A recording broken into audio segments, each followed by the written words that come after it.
Improvisation is the process of creating new ideas or a new interpretation of an existing art. Improvisation is not for everyone. Improvisation in the performing arts is a very spontaneous performance without specific or scripted preparation. Techniques of improvisation are widely used in training for performing arts or entertainment. For example, music, theater, and dance. To extemporizes or ad-lib is basically the same as improvising. Colloquial terms such as "let's play it" describe improvisation. Contact body improvisation.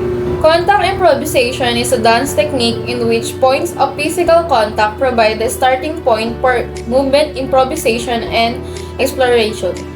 Contact improvisation is a form of dance improvisation and is one of the best known and most characteristic forms of postmodern dance. Contact body improvisation is a form developed in 1973 that is now practiced around the world.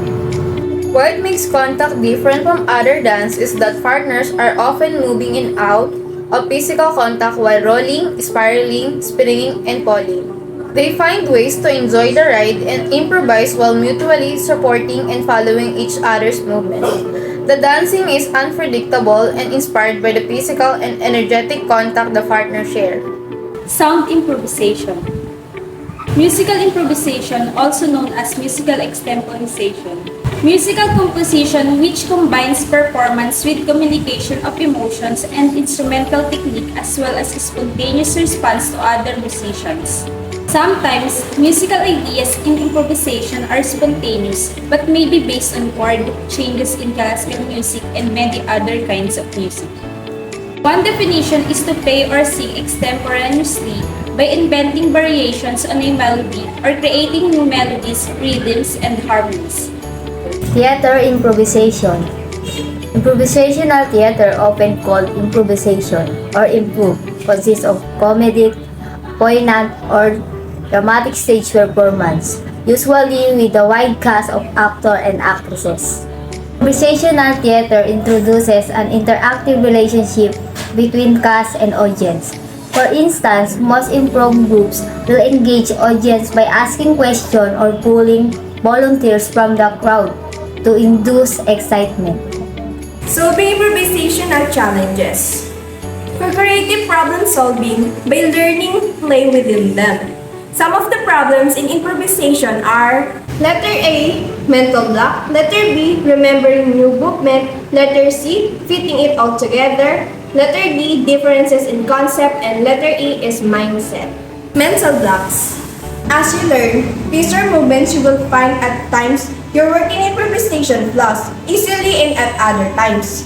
Improvising is much more difficult and you feel blocked. When that happens, you need to be patient with yourself, since you cannot expect your mind and body always be equally receptive.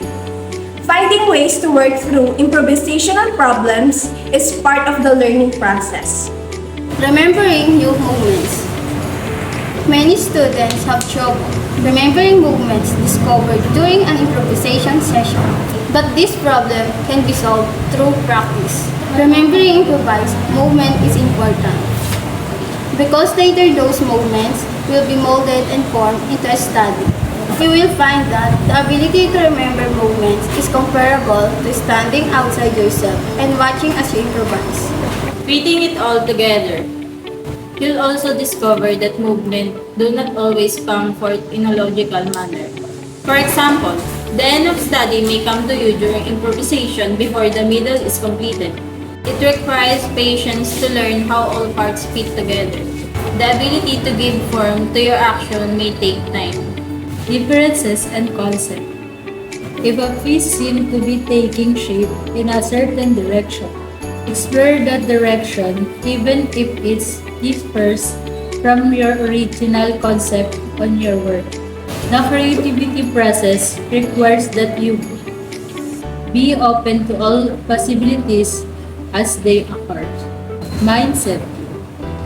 Fear is the number one killer of creativity in anything that you do. To pull off a successful performance, We must overcome fear, self-doubt, and myriad of distractions. Even though it may seem like an afterthought, your mindset has a lot to do with your creativity and ability to improvise on the bandstand